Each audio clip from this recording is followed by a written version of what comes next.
தென்கிழக்கு வங்கக்கடல் பகுதிகளில் நவம்பர் 23ஆம் தேதி ஒரு புதிய காற்றழுத்த தாழ்வு பகுதி உருவாகக்கூடும் என சென்னை வானிலை ஆய்வு மையம் தெரிவித்துள்ளது. இது குறித்து வானிலை மையம் வெளியிட்ட அறிக்கையில் தென் தமிழகம் மற்றும் அதனை ஒட்டிய குமரிக்கடல் பகுதிகளின் மேல் ஒரு வளிமண்டல கீழடுக்கு சுழற்சி நிலவுகிறது. தெற்கு அந்தமான் மற்றும் அதனை ஒட்டிய பகுதிகளில் வரும் 21ஆம் தேதி வாக்கில் ஒரு வளிமண்டல மேலடுக்கு சுழற்சி உருவாகக்கூடும். இதன் காரணமாக 23ஆம் தேதி வாக்கில் தென்கிழக்கு வங்கக்கடல் பகுதிகளில் ஒரு காற்றழுத்த தாழ்வு பகுதி உருவாகக்கூடும். இது மேற்கு வடமேற்கு திசையில் நகர்ந்து அதற்கடுத்த 2 தினங்களில் தென்மேற்கு வங்கக்கடல் பகுதிகளில் காற்றழுத்த தாழ்வு மண்டலமாக வலுப்பெறக்கூடும். இதன் காரணமாக தமிழகத்தில் பல்வேறு இடங்களில் மழை பெய்யக்கூடும்.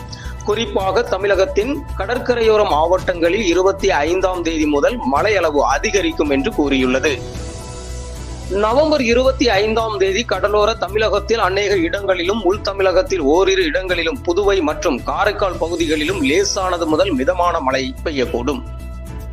கடலூர், மயிலாடுதுறை, நாகப்பட்டினம், திருவாரூர், தஞ்சாவூர், புதுக்கோட்டை, ராமநாதபுரம் மாவட்டங்களிலும் காரைக்கால் பகுதிகளிலும் ஓரிரு இடங்களில் கனமழை பெய்ய வாய்ப்பு உள்ளதாக சென்னை வானிலை ஆய்வு மையம் தெரிவித்துள்ள நிலையில் தூத்துக்குடி, காரைக்கால், திருவாரூர், ராமநாதபுரம் மாவட்டங்களில் பள்ளி கல்லூரிகளுக்கு இன்று 20ஆம் தேதி புதன்கிழமை ஒரு நாள் மட்டும் விடுமுறை அளிக்கப்பட்டுள்ளது.